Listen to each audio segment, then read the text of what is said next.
Wow, check out this beautiful butterfly. What? It's made out of silver. Yep, check it out. Handmade, hand fabricated Monarch Butterfly ring set with citrines. Completely handmade.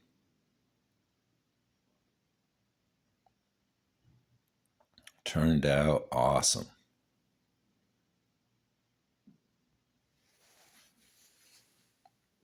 So here's the step-by-step of how I made it. First, I start with the telephone, using it as a light table to trace the design. So what I'm doing is I found a actual monarch butterfly on Google Images so that it's anatomically correct. Now I got tracing paper and duct tape. So what I'm going to do is I turn the light off so that you can see the image really good. And I got this fine tip pencil and I'm tracing the design.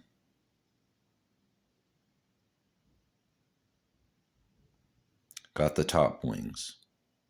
Next, the bottom wings. You can see it there, tracing in. The thing about why you have to trace it and not just copy it on a copy machine is the thin parts need to be thicker. So you have to translate that image into being able to be made into jewelry. Cutting out the tracing paper. And what I'm going to do is I'm going to super glue it onto that silver sheet there. It's a very small piece of silver sheet. And so I had to sit there and figure out how to make it work. All right, we got our super glue, gluing it on there.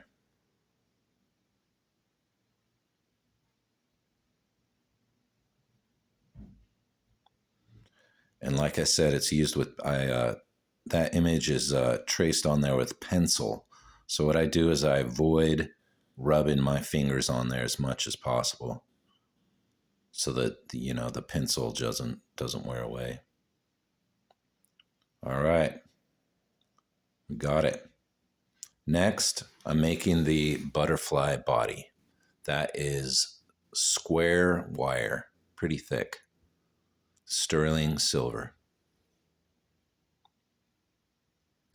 Cut the piece, and now I make a little notch see that little round piece? That's the bezel where the stone's gonna get set. So I'm notching it so that when you solder it, it's all flush and nice. All right, there we go.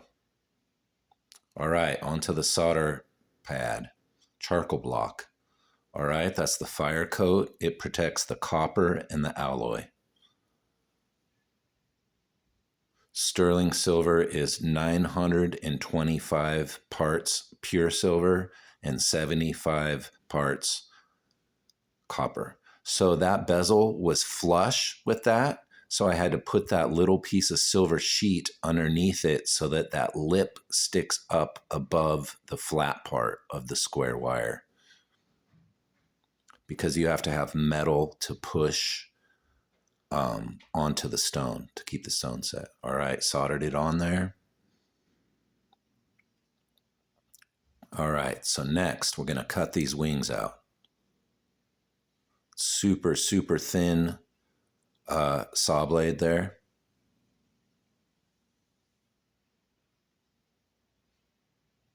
And we're cutting away.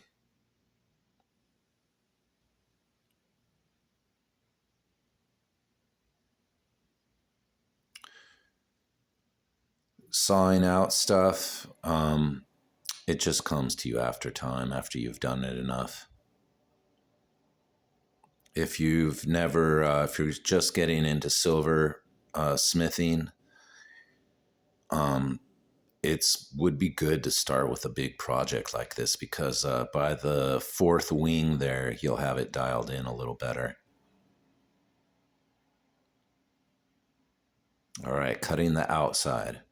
Next, I'm putting in a 1 millimeter ball burr and I'm drilling through the silver sheet with the ball burr. Ball burrs are awesome to use as drills because they don't drift. They're super exact.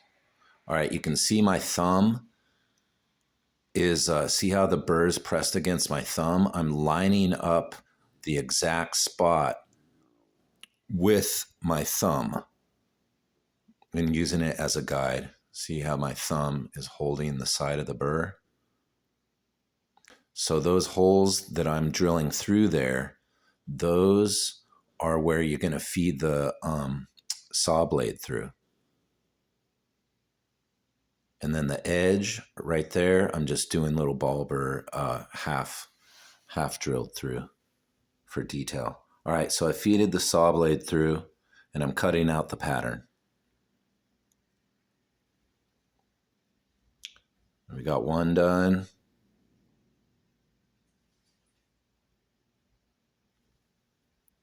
Two done. What's awesome about doing the handsaw, obviously everything in jewelry is done with a tiny, tiny handsaw, is that you can go slow. So it's not like just like, you can like not make mistakes. You can just go as slow as you want.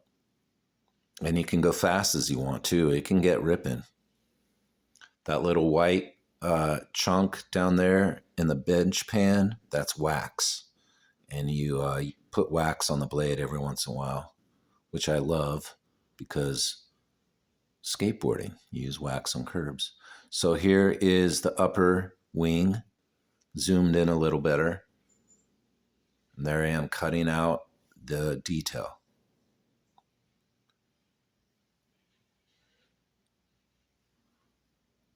Now the traced on there was good translation to make the thinner parts thicker, but still when you're cutting it out, it changes just a little to make it appropriate. Cutting out the detail. Now I only filmed the upper and lower on one side because it's just repetitive.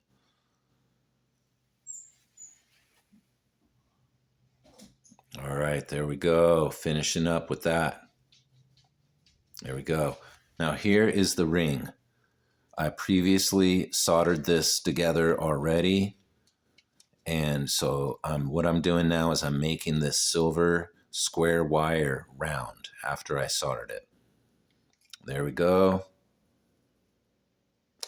I'm filing in a little flat part to where it's going to connect to the bottom of the butterfly. All right. So here what I'm doing is I'm removing the super glue and the paper. I soaked it in the pickle and it soaked it for like an hour. So it's that super glue is just falling right off of there. Okay, so now this part's a bit tricky. There's the solder. Silver solder is made out of silver. This part's a bit tricky because you want to line it up even, obviously. So what I do is I made the body kind of square to the bottom of that charcoal block so that the bottom wings were square. You know, I could gauge the distance. That's the fire coat. There's the torch. That little pick there that looks like a nail is a solder pick made out of titanium. So you pick up tiny balls of solder and you put them into place. And then you do the heat and you heat both sides and it melts, it flows the solder in between the two places that you're working on. All right, got it going. So what I did is I added more. See, now I'm gonna solder the two wings together at that part so that they're stronger. Make the whole thing like a one unit. Okay, now I'm gonna solder. There's the back. I turned it upside down. There's that ring I just made. Heating it up, adding the solder, flowing it on there, melting the silver onto it, and then melting the silver and the ring together. So what's happening here is it was just a little off. So I'm flipping it, looking at it, flipping it, looking at it, flipping it, making sure it lines up nice. There we go, got it lined up. And so you put it in the pickle. It's a very light acid that dissolves that fire coat, and it dissolves the oxidized copper.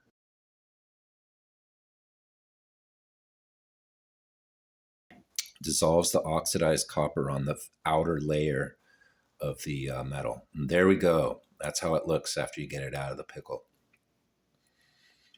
All right. That's before it's polished and everything. That's just raw.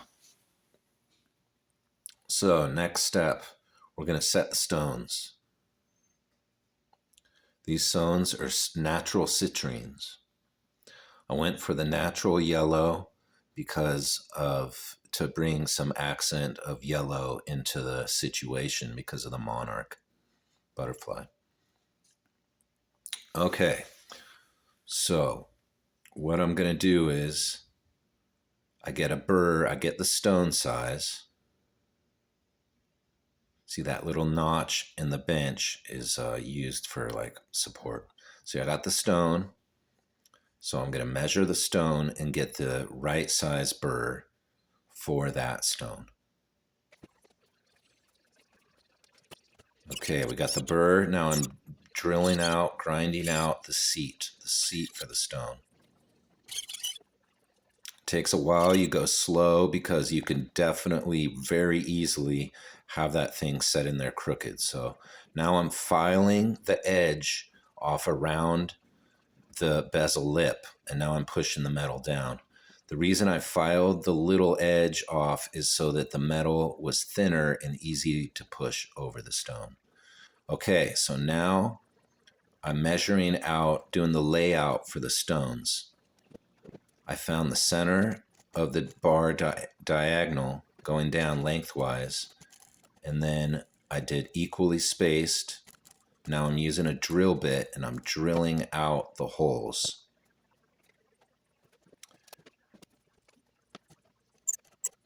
You drill out with stones, you want the back to be open because you want the stone to be able to be cleaned. All right, so I drilled out the seats with the burr. Now I'm cutting with the saw blade in between those settings so that the metal can be pushed onto the stone. Lining them up, making sure it's all even. Okay, well, now we got the first stone almost in there.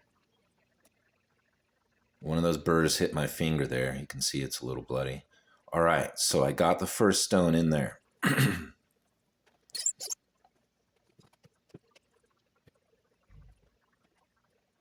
Pushing, excuse me, pushing the bead over, pushing that tiny corner of metal onto the stone. All right, on to the third one, or the second one. Oh yeah, that is the third one. Okay, on to the third one. Getting it done.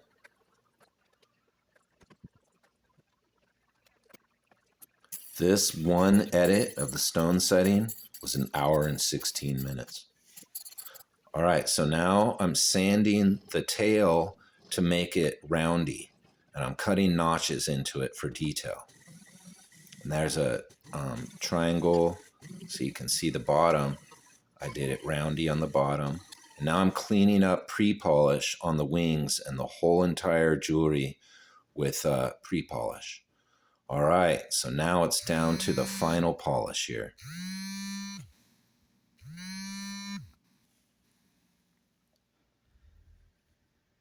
Got that. That's for the inside of the ring, that tiny little soft cotton wheel, which I can't show you that I'm going to do it because one hand is holding the camera.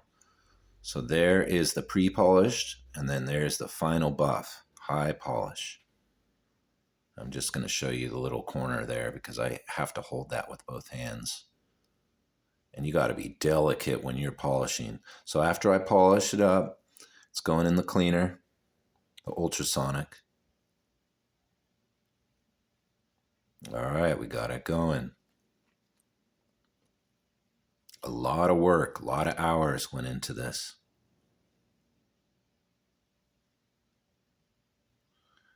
Check it out. Turned out absolutely awesome. Super beautiful. Super delicate. I mean, really, it's pretty much art jewelry, you know, it's not like for daily wear or whatever, but it's cool.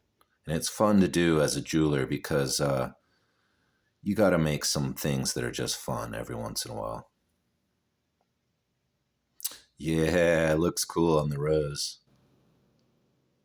Yeah, turned out awesome. Hey, thank you